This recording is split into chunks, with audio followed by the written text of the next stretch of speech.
All right. That is not good. 5, 4, 3. Yummy like a gummy bear.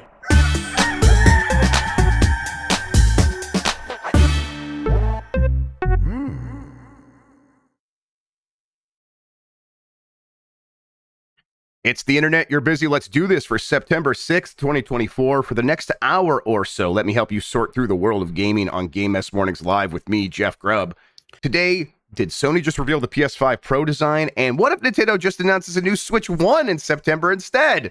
But first, please join me in welcoming today's co-host to Game Mess Mornings. It's Tamoor Hussain, everybody. Tam, how are you doing? I thought you were going to say, is COVID, you're busy? Or is COVID, you're sick? Let's do this. Yes. That would have been pretty funny. Feeling better, then a little worse, then sneezing a bunch, then feeling better. And then I had the tummy rumbles this morning. Are you on the not gabapentin? What is it? What's the other one called? Paxlovid? Paxlovid. I'm not on Paxlovid. You can tell what I'm taking, can't you? I have not felt bad enough to seek medical attention about this yet. So I'm just kind of I'm raw dogging COVID. You know, I feel like the booster did its job. I haven't gotten that latest one, but I've got the one before that and all the ones before that. And it feels like that did a lot of the work there on this. Sometimes you just get a mild case, sometimes you don't. I think this is a relatively mild case. I'm hoping things clear up because I got a trip coming up I don't want to miss, but it's looking pretty shaky at the moment. Is this your first time? It's my first time getting COVID. Yeah. Damn. Do you think the power's now transferred? Now I'm going to get it 5 times in a row, and you won't get it for 4 years. I'm still the 5-time COVID champion. Yeah. And you know what? I treat that as if I am a wrestler in the WWE. Right. You've had the belt as many times as John Cena. I wait for them. Yeah, I wait for them their weakest moments, and then suddenly kick a door in and appear, and I'm like punching them, and I'm like, no, I'm still the 5-time COVID champion. It's beautiful. Yeah, you threaten COVID's wife. Yeah, absolutely. Yeah, exactly. It's just the way a wrestler does it. I'm feeling okay. I definitely in the middle of the day need a little bit more rest than normal. Is kind of how it's going right now. You know what? These days I am now encouraging people to take naps. Unfortunately, I'm not able to take naps, but I've seen the impact that naps can have from a positive standpoint. Moral reasons? For people who can. I've just seen people take naps and it changes the way they are on a day-to-day basis. Why can't you nap? Is it just doesn't work for you? I have just sleep problems. Okay. Oh, okay. Sure. Yes. The napping thing changed my game. We talk about this all the time, but the caffeine naps where it's I'll drink a couple shots of espresso and everyone whatever you got to do, but you don't have to do the caffeine. But laying down and not expecting myself to fall asleep, just saying it's okay to rest my eyes. That changed it because it's just 15 minutes to 25 minutes, no longer than that. If I do fall asleep, whatever. If I don't, whatever. It's okay. This is about resting, and that has helped a lot. I feel like people, obviously, when we lived in a world where everyone had to go into the office, it was difficult to do that. Having said that, when I used to work in the UK, my sleep was still bad. I could nap, so I would end up napping during the day in the office, and obviously, the good friends they are, good friends and colleagues they are. Everyone used to take fucking pictures of me and post them on the internet. Of course. I'd expected that from fucking Dave Jewett, or from Lucy James. Right, Lucy James should be better. Disgusting she should just be behavior. Better. Yeah, but now I'm just we live in a world where you can nap. You can nap, and you know what? Your employers are taking the piss every moment with you. Yeah. It's fine for you to take a 20-minute nap here and the output is getting done is how I've always looked at it. If someone I manage messaged me and was like, yo, I'm going for a nap, I would be like, hell yeah, brother. Yeah, fuck, go do you. Fucking go do it. Because it really is, for me, I don't care about anything that happens between starting the task and the task getting completed when it's supposed to be completed. Whatever happens in between there, that's your business. That's your problem. Yeah, that is your problem. That's it's your realm. You own it. Do what you need to do in there. If that means a nap, I don't give a shit. That is how I operate as a manager. I'll tell you when this needs to be done. Right. Ideally, because stuff like reviews, I'm like, hey, this is when I would like it to be done. Yeah, reviews are tough. But I know how difficult it can be. So if you're reaching this period and you don't think you're going to make it, just let me know and we'll figure it out. Yep. But in all other cases, it's like, I'm going to tell you when it's done. In between that, go wild, do what you need to, and just make sure you're paying attention to like various other things that could pop up. Because if it's like, oh, great, but then, a news story breaks and everyone's sleeping, I'm going to be like, what the fuck? What's going on, dudes? Ideally, not everyone napping at the same time. We don't have a company nap time. Yeah. No. I did see the headline today. I'm not going to include in the stories here, but the Yakuza team, the Like a Dragon team's like, we're going to continue focusing on the problems of middle-aged men. And I like to think that's what this podcast is kind of turning into a little bit. Like we're talking about our health and napping and things especially like that. Especially on Fridays, especially when it's me and you. We're just like, yeah, for sure. I'm down in the 230s for the first time in a couple of years, and obviously I did get on the Ozempic. I talked about that. So whatever. Oh, are you on it? Yeah, I got on it. I did one of the one of those subscription companies. They have you talk to a doctor through the telehealth stuff like that, and they send it out, and I do it one shot in the tummy per week, and it's made a huge difference. It really has. How long was it before it kicked in for you? I mean, it was essentially immediately, like within the first day or two. Now that was like, I was also feeling some of the side effects early on of like a little bit increased heartburn and things like that. That has all subsided. And now I'm like, it's weird because I'm like, I don't know if this is working. And then I'll try to eat. I'll take 4 bites. I'm like, oh, okay, I'm already full. And that it's got, after a life of just consuming everything in front of me, like it is the last meal I'm going to have. It is a relief to kind of be this way. So it's real nice. But yeah, I mean, shit works. It's out there. I can't recommend it enough. Again, no medical professional here, but talk to your doctor about it. I did. I say that, and I talked to my doctor about it, and they were no help at all. They suck. Doctors are never a help. How do we get sponsored by Ozempic? How do we do that? I know. I was like, I went to Hims, and Hims should cut the check for real. Actually, Hims does Ozempic. Yeah, they do. It's it's semaglutide. A semaglutide. Yes. It's their own. That's generic, wild. I guess. So yeah, a bunch of companies started doing it. Actually, so it's out there across the board. All right, let's explain what we do here. Most weekdays, I, Jeff Grubb, will help piece your gaming life back together. That includes breaking news and maybe even some of our own original reporting. For all these topics, I'll get the input of a bona fide expert who will make me look smart. If you are watching live on Twitch, welcome. You can always listen to the show later on podcast feeds by searching for Game Mess Mornings or find the RSS on giantbomb.com. You can also catch the show later with chapters and timestamps on YouTube. Hello, YouTube. All right, we got a lot to get into. Let's start Morning Mess with real quick though. I did mention I'm using the new Go XLR utility. People, after this episode, let me know how the audio sounds. If it sounds weird at all, if there's any sort of a crackling at all, let me know. I want to dial that stuff in. So give me some feedback. I appreciate it. So far, sounding crispy. It's sounding good. I think it's sounding pretty good, but I just want to make sure. Let's get through this whole episode and we'll see. We'll see how it goes. Maybe I'll get loud at some point. All right. Sony shares its plans for PlayStation's 30th anniversary. This is from Blair Marnell at GameSpot. On December 3rd, 1994, Sony launched the original PlayStation in Japan and changed the video game industry forever.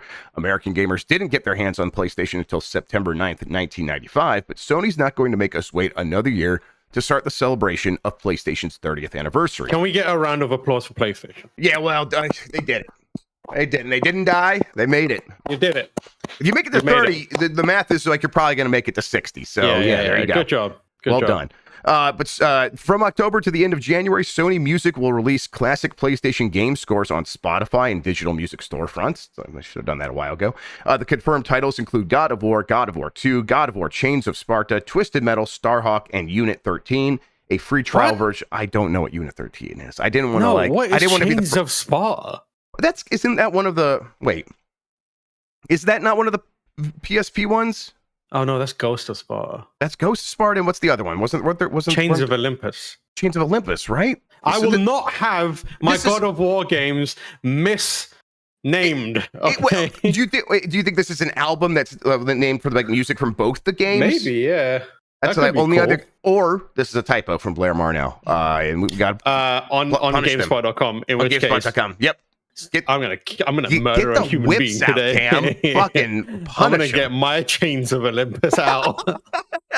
A free trial version of Gran Turismo 7 called My First GT will also be released. That's pretty neat. Sony hasn't set a date for the trial yet, but it will be released this holiday season for PlayStation 4 and PlayStation 5 users, with some of the fan favorite cars, tracks, and more from Gran Turismo 7. Sports gaming enthusiasts should take note that September 21st and 22nd will be a free online multiplayer weekend for multiple esports tournaments for games like Madden, MLB The Show, NBA 2K25, NBA 2K24 as well, and even fighting games like Tekken 8, Guilty Gear Strive, and EA UFC 5. I don't know if EA UFC 5 gets the benefit of being with Tekken instead of the sports games. You won't need a paid PlayStation Plus membership to compete in PlayStation 30th anniversary themed avatar for these themed avatars and other prizes, but you will need a copy of the previously mentioned titles. This is just the beginning, as additional plans for PlayStation's 30th anniversary will be announced at a later time. They announced like a board game, Tam. I didn't really see the details of how it works, but there's also like this little toy set that is the face buttons, the PlayStation symbols that like come apart, and they're magnets, and you can piece them together in different ways, and like it looks like a cool little set. Yeah, I know. How do they fucking work? They look like a cool little desk toy and stuff like that. But I don't. What do you want from a PlayStation 30th anniversary? Because I would want like more them than this. to release Bloodborne in a playable capacity. That is what I would like from PlayStation's 30th anniversary. I don't give a fuck how old you are. Do the one thing that people want from you. What is all this guff? Fucking Ghosts of Sparta, Chains of Olympus soundtrack. Ain't nobody want that. I don't know what people I expected. They want Bloodborne on PC, or they want optimized for PlayStation. No one gives a shit about that. Fucking, I don't want no wallpaper for my Nokia 2230 or whatever the fuck the shit is. That would be pretty cool. But a new controller would be pretty cool as well. Okay, thank you. Yes. I think there's a strong chance we get a themed controller. They sell a lot of those things. They'll probably slap some like PlayStation style paint on there. Yeah. Here's what they should do. They should take a cue from Astro Bot and do like a 30th anniversary controller series, where it's like a series of controllers or a collection of controllers that are based on like iconic, like landmark PlayStation games. Do like the very handsome sort of up class version of those, right? Where it's like it's not plastered with the name of Twisted Metal, but it suggests Twisted Metal, right? Yeah. So you have like a God of War themed one, and I'm sure they have these already for a bunch of them. I bet there's a team there that just designs shit like that all the time. Yeah, but like do that, and have like we worked with Naughty Dog to do an Uncharted one, or like here's a PlayStation 2 themed one, and here is a Bloodborne controller. Yep, that's what I need. I agree. That's kind of like keeping things reasonable. That's what I want as well, and those are my expectations. So that's probably where this will go. Now they did do that. Was it the 20th anniversary PS4, like in the style of the PS1? And that thing was really, really nice looking. It's crazy popular. Yeah, right, exactly. People gobbled that thing up as quickly as possible. You think there's a chance we get something like that? There could be. I feel like the shape of the PlayStation 5 makes it a bit weird to do that kind of stuff. Like it doesn't look as crispy, Yep, it's like me when I'm in a suit. I'm overweight, so people are like, that suit does not look good. Yeah, it's not the suit's fault. It's my shape's fault. Yeah, absolutely. Yeah, exactly. Yeah. That's what I'm saying. They're like, that fat guy shouldn't be wearing that suit. I think you're wearing a muumuu. But yeah. Gotta go to Indochino. Like they'll let you measure yourself and make it fit your body. I hope that they still have I guess what they could do is face plates, right? They got the plates on. Yeah, that'll be it. Yeah, it'll be something like that. And they make those with gray and maybe make the a couple of accents on there that remind you of PS1. Do you think they could? I guess they could replace the boot up sequence quite easily on a console like that. But I was like, maybe I was kind of hoping that they would be able to replace the beep, the beep on the PlayStation. Yeah. But I feel like that's like a hardware level thing that is beeping. Probably. What you want that to be like the PS1 beep? What the PS1 beep sound like? Or like the PS1 didn't have a beep at all. They should make it that clunking sound when you press sound. I was just like, I like that clunk sound. Yeah, I love that. That'd be good. It's like you're taking a plunger to your games console to turn it on. One of my favorite things about the Steam Deck is you can replace the boot up video that plays. Yeah. And they just have a store where they make them for you. And of course, you can get custom ones if you want. My favorite one is someone put the opening of Scrubs on there. It's like Gabe Newell and stuff like that. It's so good. Yep, exactly. And I want I think if they had an option like that on the PlayStation, and you could get get any PlayStation boot up on there, that'd be pretty cool. But yeah, things like that. Not expecting the world on all this stuff, but this PlayStation 30th anniversary stuff might have revealed something bigger coming. Fans think Sony just revealed the PS5 Pro design. This is from Eddie McCoo at GameSpot. In an interesting development, it appears Sony may have just revealed the rumored PlayStation 5 Pro's design. As people are discovering, the PlayStation 30th anniversary imagery released today, on September 5th, seems to include an image of some kind of product that matches up with that leaked design of the rumored PS5 Pro. People were listening to the show last week or earlier this week, I can't remember anymore. Bill Kuhn, that leaker, had an image of the PS5 Pro box, and they didn't want to post a direct image of that, so they posted an illustration of what the PS5 Pro looks like online. They just drew it, and it was a PS5, but instead of like that one line that the Slim model has, or that separates the two faceplates on one side, there are like 4 lines. And it's like, oh, okay, so they're going to kind of do what they did with the PS4 Pro, but on the side instead of like for the whatever. Yeah, that's what it looks like. And now this artwork inside of the PlayStation 30th anniversary logo looks exactly the same. And people are like, well, what else could this possibly be? And the answer is that's almost certainly the PS5 Pro. Yeah, probably. Yeah. It probably does look like that.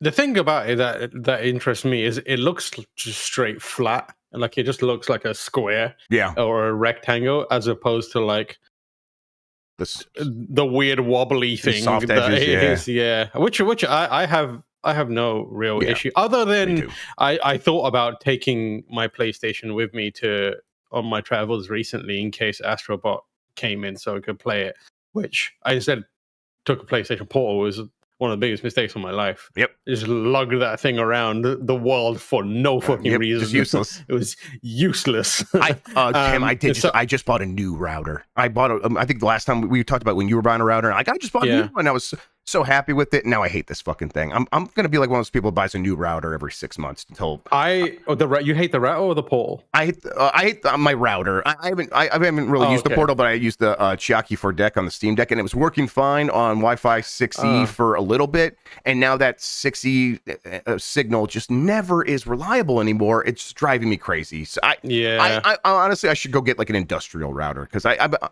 we have a lot of devices connected to the internet. I wonder if it's just overwhelming the network. I don't know. I got one of those routers that sounds like it's named after a crime, right? Like a Predator or something like that. Right. I got the Asus RT AX88U Pro. Okay, I have the Asus RT AXE 7800 or something like that, and then I must have bought it before really doing enough research. The reviews for that thing are not good, so that's why I'm like, all right, I'm just gonna buy a new one. The one that I got is really good. I actually have 2 of them, and I used like the other one to create a mesh network. Which let me tell you, this does not fucking work. Yeah, has a mesh network ever worked for anybody? Because I did the Google one, and the Google one was terrible. It does work in that in the areas that I had really low signal, I have much higher signal. Okay, but it also feels a little more unreliable. Yeah, it feels like it becomes like things just when they don't connect. Now it's like, why is it breaking? What I'm saying is sometimes when I'm shitting on the toilet, my video starts to load, and you know what? That's not what I wanted. It's not acceptable. We're trying to avoid that wherever possible. Yeah. I don't want to think about the fact that I'm pooping. Yes, and I want to be able to to watch my video in 1080p. While I drop the kids off at the pool. Exactly. Well, let's drop Jimmy Olsen off at the Thunder Arena, as we say in the Blight Club parlance. Exactly. Yeah. All right. That looks like the PS5 Pro. This thing, if it's in the 30th anniversary stuff, it feels like a little bit of a suggestion of a confirmation that this thing's going to get announced soon. We've heard it could happen before Tokyo Game Show. So that means between today and the end of the month, and really, it kind of means next week if this is going to happen. That sounds pretty reasonable to me. Eurogamer has a leaked PS5 Pro design story by Matt Wales, and in that, I think it's showing the the original, the older piece of art that surfaced, and that still has the weird collars up design.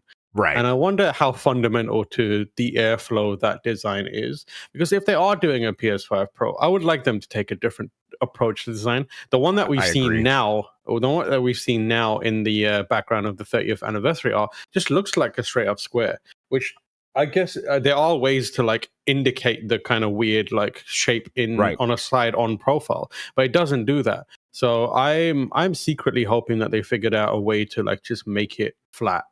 My expectation is they wanted to do more in terms of changing the design language of the PS5 Pro, but when they suggested that idea, Mark Cerny threatened to quit and burn the place down. He's like, absolutely not. He came in with a gun, and the gun's got like, I need the collars. But it's a PlayStation 30th anniversary gun, right? And he's like, so what's the fucking thing called? The PlayStation Aim controller? Yeah, yeah. Just Mark, please calm down. Put it down, bud.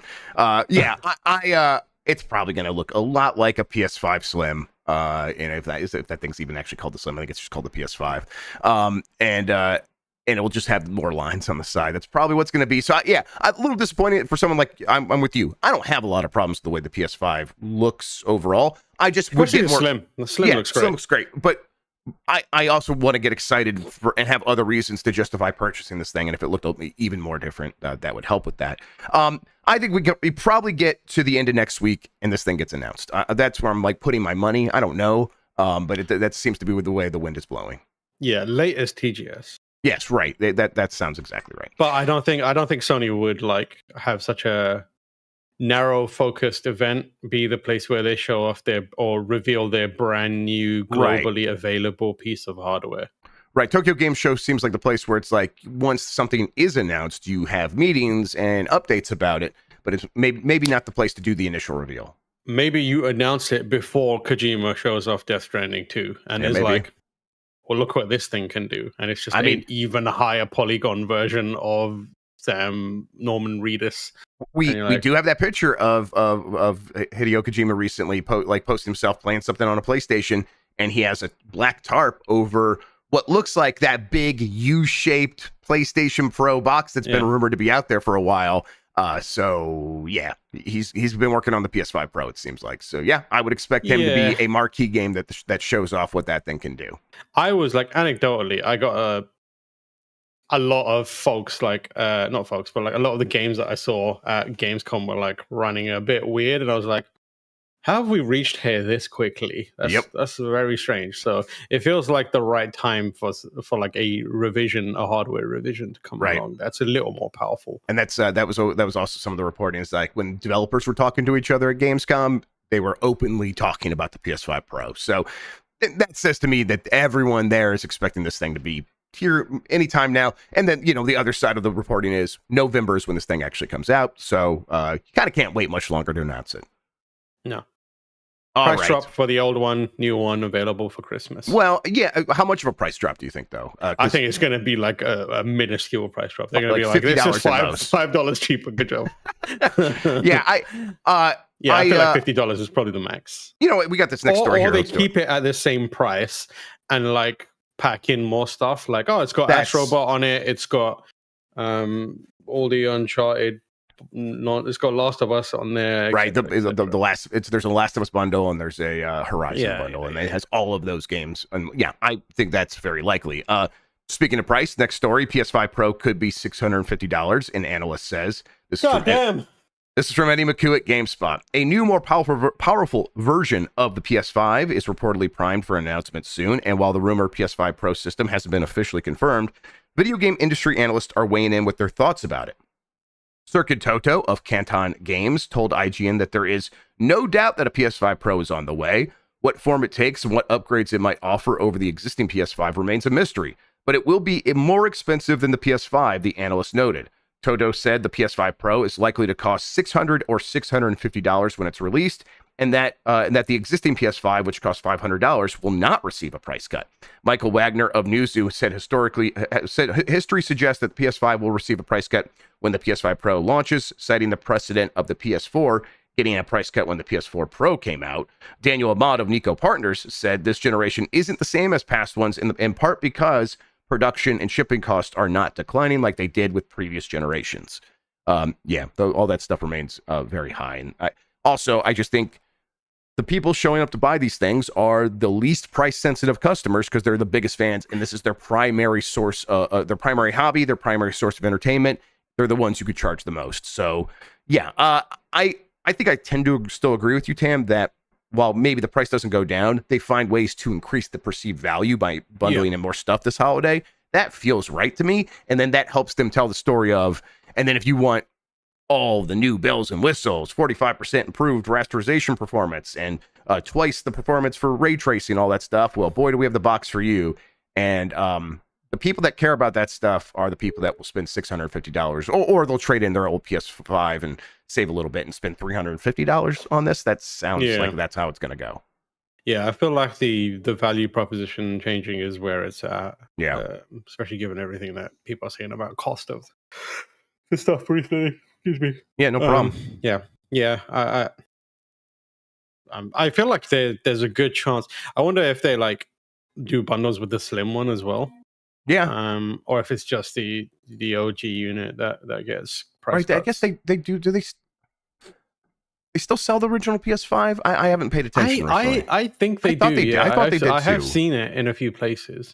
So and I assume it's because they did a revision of the original model, which was in the same kind of like form factor, right? Right. So maybe I assume that's the one that's being sold. Right. So yeah. Right. But so they could have like step pricing for all these various models or whatever, and they could introduce an original PS5 Slim model with more storage, right? And that could be $550, or that could even be $600 if they put like 2 terabytes of storage in it, and then that makes it very easy to say, well, then the PS5 Pro is $650 or even $700. I mean, we'll see. This thing could be very expensive when it comes out. All right. I think what we'll do now is we'll take a quick break. When we get back, plenty more news, kind of a victory lap for Astro Bot up next, right after this.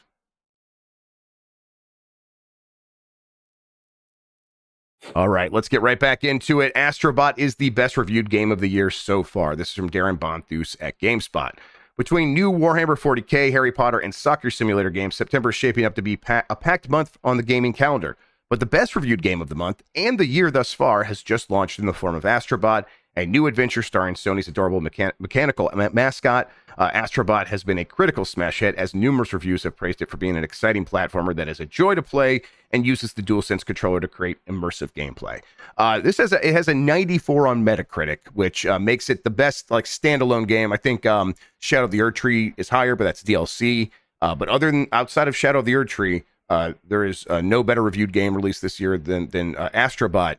And I think there have not been many games in the 90s on Metacritic this entire year. It's very hard to get in the 90s, let alone all the way up to 94.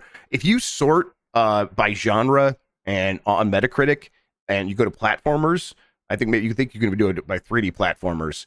I think it's right now it's Mario Galaxy 1 at a 97, the Mario Galaxy 2 at a 97, then Mario Odyssey 3 at a 97, then the 4th best reviewed platformer of all time is now Astro Bot. That's wild. That is the conversation that game has entered into. And I mean, I think it's earned it. I really, really love this game, Tam. Do you think this thing is on the precipice of being able to like break through to an audience beyond maybe what even Sony was expecting? I think so. I'm actually not familiar. I'm not super aware of how much Astro Bot has pushed into the it's hard to gauge mainstream consciousness. Astro's Playroom came with every PS5, but did people even realize that? Yeah, that's the thing where it's like Astro's like something that we definitely took to, but we're like gaming weirdos, and it's unclear whether people who are just like normal gaming weirdos are like, yeah, this is great, I'm obsessed with this little robot thing now, or if it's just like, oh, that was nice, moving on, where's my Call of Duty? But I do feel like Astro has that potential that can be pushed into like the mainstream or like pushed into the wider consciousness right now. And I feel like it's going to continue to sell really well.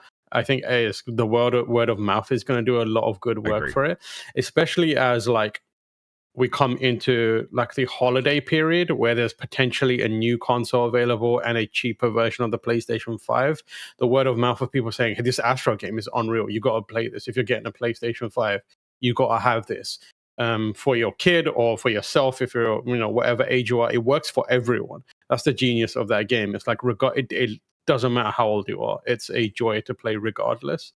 So I feel like it will definitely benefit. I think that by the end of the year or like early next year when the financials are coming out, we're going to be surprised with how much of a leap there was between like release and like the holiday period in terms of sales. Yep, I think you're right, and I think it's standing here right now. I am finding it very easy to be optimistic about this game's outlook in terms of being able to just win people over that give it a chance. And I think every time someone looks at these reviews, reads the response on Twitter, I think very soon, starting today, really last night, people have begun playing it publicly and streaming it, and they're going to start sharing gameplay clips. And a lot of those are going to take the form of, oh my God, I can't believe they made a reference to this character. But I think very quickly it's going to turn into, look how amazingly fun this is. Look at this incredible moment. And I think that the combination of those two sides of very shareable clips is going to be the kind of thing that people go, I need to experience this for myself. And, I don't know if that turns into a game that is able to sell 10 million copies, which I think is like a very, very, very high bar for it. But I do think it could easily catch on and do like the 7, 8, 9 million if things really get going for it.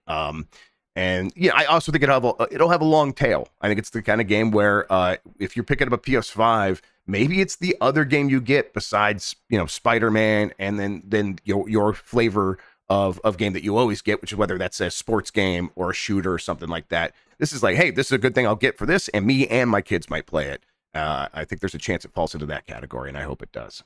Yeah. All right. Nintendo may just launch a new Switch OLED bundle with Mario Wonder this month instead of announcing the Switch 2. This is from Ali Reynolds at Nintendo Life. Excuse me. With rumors of a Switch successor announcement ramping up, it's worth keeping in mind that Nintendo still has lofty ambitions when it comes to its current hardware. According to its most recent financial data, Nintendo is still aiming to ship 13 million Switch consoles before the end of the current fiscal year. How will it achieve this? Well, we know a new special edition Switch Lite is on the way to accompany The Legend of Zelda Echoes of Wisdom. But according to Deal Labs, which is known to provide reliable information on unannounced projects, Nintendo is also preparing a new hardware bundle for the upcoming holiday season. Currently slated for release in Europe, the bundle will consist of a Nintendo Switch OLED model console with a digital copy of Super Mario Bros. Wonder and a 3-month subscription to Nintendo Switch Online, priced at €350. And this would launch in October. Yes, it basically launch a little bit later this year. There's a chance that all this, like the rumors that have happened recently of, hey, they've moved things around because something's happening with the Switch 2. Maybe there was some miscommunication there, and what we're actually just going to get is another Switch announcement in September. Are you losing the faith about Switch 2, or have you just blocked out this noise? I have blocked out this noise because hardware timing is so fickle that I try. It's very different from like when you hear, oh, video game is going to be released at this time. Agreed. There's a little more weight to that, and it usually takes, I think I would say like a lot more for it to be shifted. And when those factors are coming into play, people who are paying attention can kind of read the tea leaves. And then also like we start hearing things that are like, this is looking like it's gonna change. Whereas it feels like with hardware, we're just kind of guessing a lot of times, and the things that we do here are so vague. Like I've heard multiple times X console is coming out this time, and then for some whatever reason it's been delayed, and it's like, why was it delayed? And people are just like, don't know. It could be any number of things. And I think you're right that it's it is more malleable than people I think realize. A lot of the finalized details of what a console launch is going to look like are decided very last minute. Like maybe not the name, but like the pricing is something that they like have a range that they're working in, and that the last minute they're like, okay, the market feels like they'd be okay with this. We're going to go with as much as we could possibly get away with, and like that PlayStation, Xbox digital thing, reactive style, like the history that they have where They undercut each other. Was it PlayStation that came in lower, or the Xbox that came in lower? No, it was a PS4. Like, so Xbox was early in the day at $500 with the the Kinect built in, and then later that day, Sony went $400 for this, and it's for the gamers. And you could just share your games by handing a copy over to someone else, and that was probably decided like.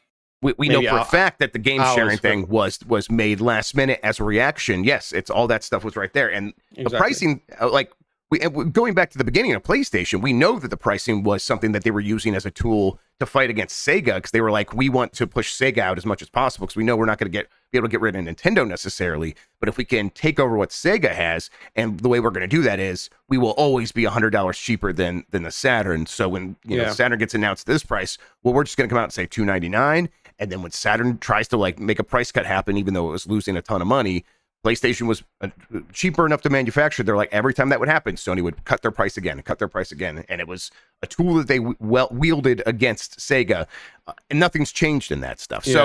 I think that these companies try to keep as many of those tools in their kit as they can when it comes to launching a system of any stripe, and that means we have a marketing plan, but every beat in this marketing plan can be slotted in to a different date depending on what we need and when we need it. So I once it kicks off, once it starts, the machine begins rolling a little bit automatically. But they're holding back on when they announce it, I think, because they're like, we want to pick our time on that, and I think we're still in that phase right now. Yeah, I feel like if I had to place a bet, I would say we're more likely to get an OLED Switch than a Switch 2 announced at the end of the year. It feels like Nintendo would want a little more of a runway than that. I think we know they want, they have still high, like this story says, they want to sell.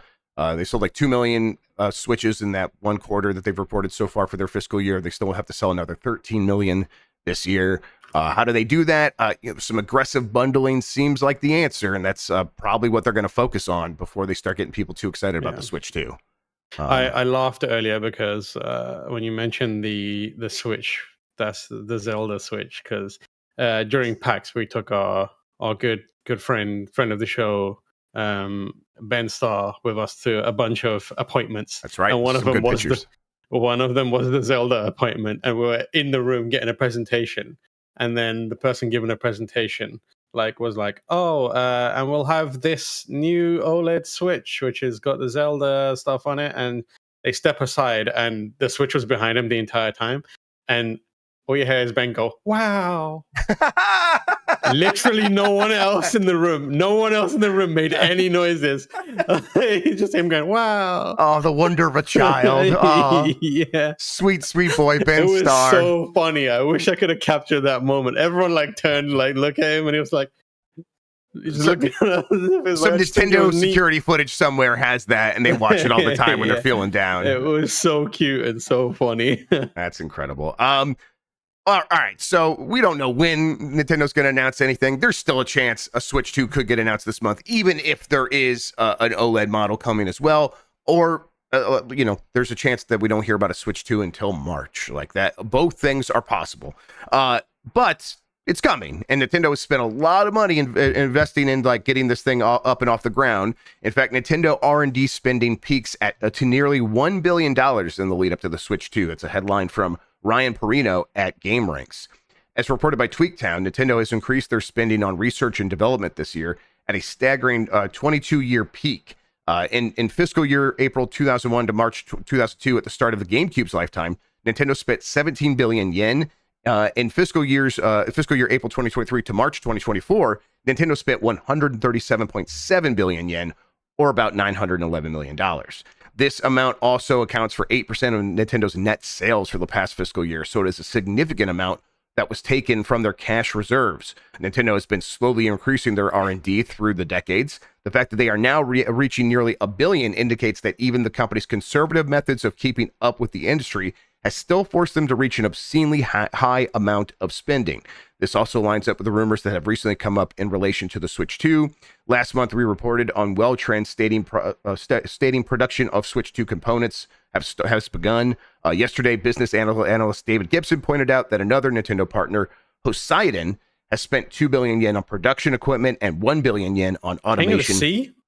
What's that? Yes, no, the King. It was a Poseidon, not Poseidon. I feel like there's It's the King of Sea, but slutty. Yes, thank you. That's the joke I was looking for. Thank you very much. And that's solely for the manufacturer of Nintendo products. So they're spending a lot of money on that stuff. Whatever. A lot of money's being spent on this thing. $1 billion on research and development, the highest they've ever have had in 22 years at Nintendo. They're gonna come out with something insane. They're gonna do. I feel like we're due for a Nintendo like crazy move. Right, it's a crazy move, right? Yeah. I feel like we're gonna get like, Nintendo announces new product that will analyze your shit. Yep, your poops to tell you how healthy you are, and everyone's gonna be like, "Excuse me." The Nintendo stool vitality sensor. Yeah, yes, yeah. They're gonna do something insane like that. People are gonna be like, what the fuck? and then it won't come out. They'll like adapt it into something else. I think that this is probably going to be some like big move that is sort of a sideshow to the Switch 2 being like probably a lot of the stuff that we're predicting. But I think they want to have a Rob the Robot style, and here's something flashy to make you forget that you're basically buying the same thing again, but it's more powerful. Not that any of us really care that that's the case. I think that's what we want. But I think Nintendo thinks the wider audience needs the keys dangling in front of them to get distracted from that. I think what they're going to make what they should make is an all-round fitness and health app that combines all of their like initiatives into one, like Pokemon Sleep and Pokemon Go and all this kind of stuff, and be like, oh, here's this thing where you put it on yourself and it will measure your sleep, it will measure your steps, your health, it will give you pings about, you need to do this much amount of activity. Why don't you pick up Pokemon Go or try playing what's that fitness game? Switch Ring Fit Adventure. Ring Fit Adventure, and it's also monitoring your blood sugar levels and crazy shit like that. And then I feel like every now and then Nintendo tries to appeal to the like worldwide health market in a very Nintendo way, and we're due one of those. Yeah, I think that you are probably exactly right. It is going to be something. I think they always want to have a health app ready to go, and I maybe that's Ring Fit Adventure too. But I think I wouldn't be surprised if a lot of the spending is we're going to try to do something really bold in that space. And wearables are a big thing right now. Like between like I get into wearables also. Yes. I'm wearing 2 wearables right now. Like this one for like sleep and stuff. This one for like fitness and like. If I didn't know that you've never done anything illegal, I would say you look like a drug dealer right now. Maybe I am. Maybe no, you've never. But like also like there's like rings and stuff as well now that measure. It feels like Nintendo could get in there and be like, we've got something. We've got something like it's like you're gonna feel like you're in a cult, but it's Nintendo, so it's fun. I think there's a chance of that. There's also a shot here that a lot of the spending is just figuring out stuff like backward compatibility layers and things like that. Although my guess has been that Nintendo has had NVIDIA work on that stuff for them, and Nintendo is researching other like the fun stuff. I'm sorry. I know. We said wearables. I just came up with $1 million idea. Good morning, Tam. Hello. Hi. All right. I know I've been talking out the butt about the Nintendo Watch, right? Right. Yep. Okay. Here we go. Instead of a watch, watches are out of vogue. No one likes watches anymore. No one wears watches. Apple Watches out the window. You know what we need to track all of our vitals and everything? A power glove. Oh. Okay. Listen, I would love that. Oh, that would be pretty cool. Man, I would. Man, a power glove? A power glove, wearable computer, wearable game console. Yeah, I mean, I'm all aboard that. Let's make that happen. You know what's going to happen, isn't it? We're going to look back on this and we're going to realize, they spent $1 billion, and they're going to come out and they're going to be like, we've come up with a way to revolutionize online play. Yeah. Oh, no. We are going to allow you to give yourself any sort of username followed by a 12-digit code. And it's going to be perfect. Uh-huh. You're probably right. Yeah. It's going to be the most basic shit ever. We have purchased a second server. Right. And that'll be it. And we have also acquired MySpace, and all our gaming will be done through that. Yeah. Actually, Friendster, that'd be more their speed. All right. We will need your social security number because we will be pinging your credit history to see whether you're allowed to be on the internet to play Tetris. Right. We've come up with Nintendo credit scores. We need keeping track of everything. We need the phone numbers of at least 3 family members so we can check that you're not 5 years old. And of course, the better your stool sample, the higher your score will be. Exactly. All right. Last thing I put here is, hey, Tam, is Fairgames going to be okay? Do you remember Fairgames? Yeah, I'm. Is that the Jade Raymond one? That's the Jade Raymond one. I feel like Fairgames has a lot of issues already, purely because it has a $sign in the name, which I think is a fucking catastrophe. What are you doing, dude? Over at GameSpot, do you guys respect that? I have zero respect for your stylized thing. If you're all caps, kiss my ass. Like it's not. I put a space in between from and software. If I'm putting a space between from and software, it's all bets are off. Okay? I will respect one intercap, one camel case in the middle. I'll respect that. Do you know what the issue with this is? Do you know what the reason why I say this is a catastrophe? Because you know what kind of people and what other market does a symbol in the middle of the name of something? The fucking crypto market. They do that. That looks like a crypto name. It does. It looks like a crypto name, and people are. And I look at it, I'm like, oh, it's a crypto game. Yeah. It's why are you doing this? Is insane. Like, just call looks it fair like game I would see in the bio of a crypto bot. Yes, 100%. Is a $sign so important to the game experience that it needs to be there? Tam, I think I don't just like this. I hate it. I hate looking at that $sign. I dislike that. Yeah, I deeply hate it. Actually, so based on that, I'm like, it's not a great start for you. Is it? Okay. Apparently, though, Christopher Dring said on, I think he was on the VGC podcast, that internally they're happy with the game. Does that even matter? Because I mean. I feel like we live in a world where we live in a post-quality world where the quality of a game is not a good indicator of whether it's going to succeed. But I do feel like one of these bets for a lifestyle, like games of service type game is gonna land. I feel like Fair Game could be it. I'm more interested in Fair Game than whatever else they're doing with trying to make Horizon a multiplayer lifestyle games of service game. I have very little interest in that. But I also don't know enough about this game to say either way. It's got a very strange vibe. It's got a weird hacker vibe, then it's got a Payday vibe, and then it's got a Cuphead Anarchy vibe, and I'm just it's very unclear what the aesthetic and the vibe of this game is meant to be. A competitive heist experience is how they describe it. Yeah. I feel like that could be Payday has been good in the past, and it seems like a fun experience, but I feel like no one's done a good heist game properly. The closest you get is GTA, I guess, but and Payday, but there is an opportunity here, but the market for this stuff is so fickle, man. I don't. You could make the best game ever, and people be like, "Nah, I'm okay. I've got Fortnite." Yeah, I think it's going to be.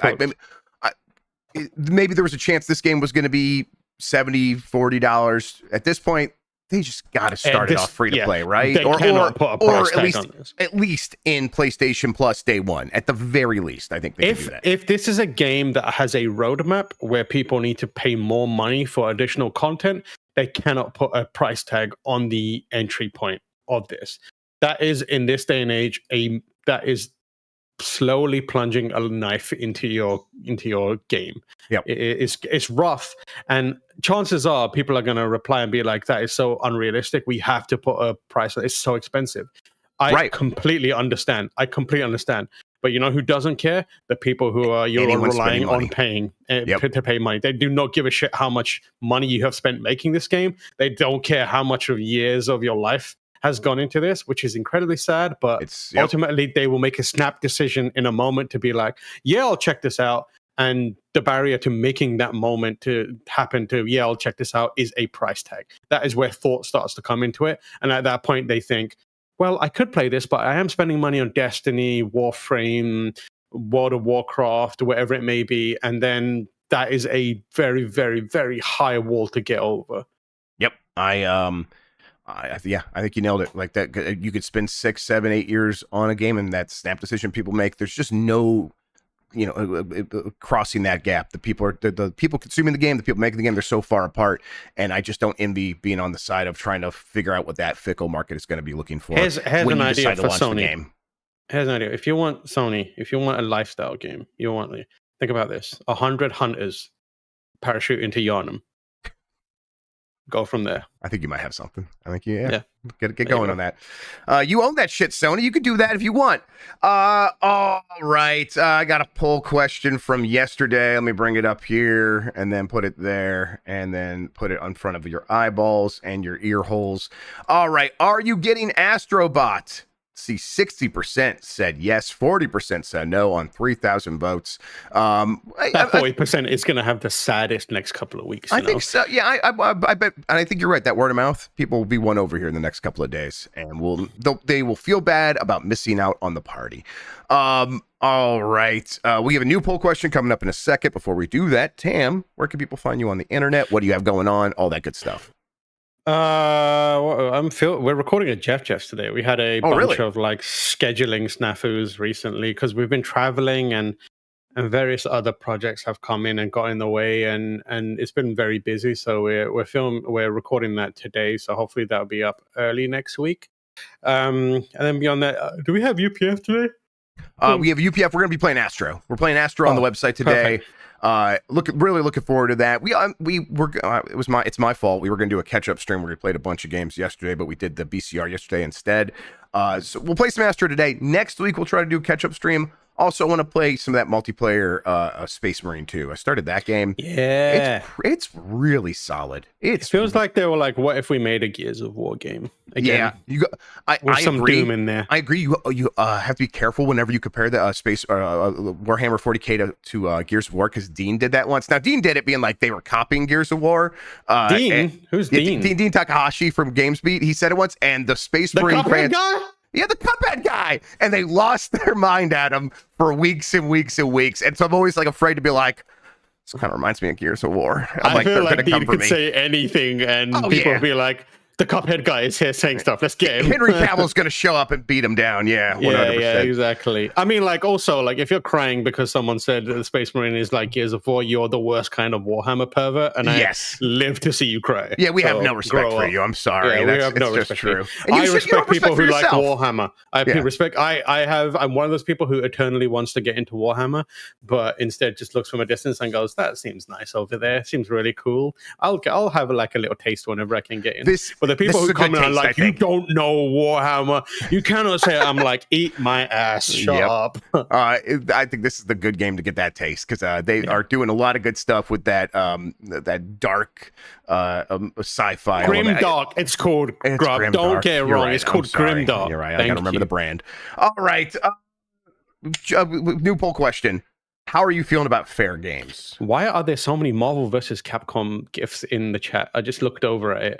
They must have just absolutely popping off. They must have just added it. Usually Sean adds one or Jan adds one. Yeah, it's a new one. Incredible. It looks fantastic. It's a really good one. That looks so good. For audio listeners, it is Ryu. You know what's Cyclops great about that moment? Yeah, the dab moment in that one. It's, if you watch it, there's a slight pause before the dab actually begins. Yep. And the energy that is like built up in that pause the kinetic energy level. Can feel it. It's incredible. Like your hair stands up. You can hear it when it hits, and you're like, oh yeah, that's good. How are you feeling about Fairgames? Optimistic, cautious, pessimistic, and what is Fairgames? Those are your options. We will get the results of this poll on Game Mess Mornings, on Giant Bomb, on Monday. Well, okay. There's a chance I might be traveling. We'll see. Right now, it feels like I probably won't be traveling because of the COVID, but we'll see. If not, we'll get it sometime next week. The thing I'll say about your COVID as a 5-time COVID champion. Yeah, please. I need the first time. Yeah. There's going to be a day where you think you're better. Shit. Right? I'm worried You about need that. at least 3 more days after then. Okay. After that. I'm hoping that day is today because I do feel a lot better.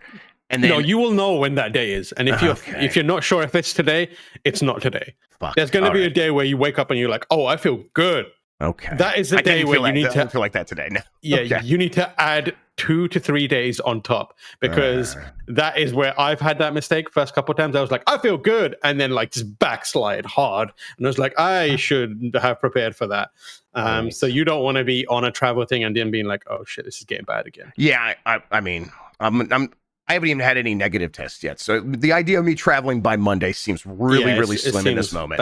That doesn't seem like a good idea. Just doesn't seem like it's gonna happen. Everyone's bodies are different, so there's a chance that you wake up and you're like, oh, I feel great. Yep. And I'm fine. We'll see. But either way, we'll get the results next week. In the meantime, Tam, thank you so much for hanging out with me and talking about video games, man. It really capped off the week in a great way. Thank you for having me as always. Hopefully I'll be back next Friday. Maybe if I'm around, I should be around. Yeah, we'll see if we can make it happen again. As always, everybody, a lot of great stuff happened on the website this week. Go watch those PAX videos. Those panels were great. It was just a ton of fun. In the meantime, thank you for listening. Thank you for watching. You're the best audience in gaming. Until next time, have a good one. Take care of yourself, and goodbye. Goodbye.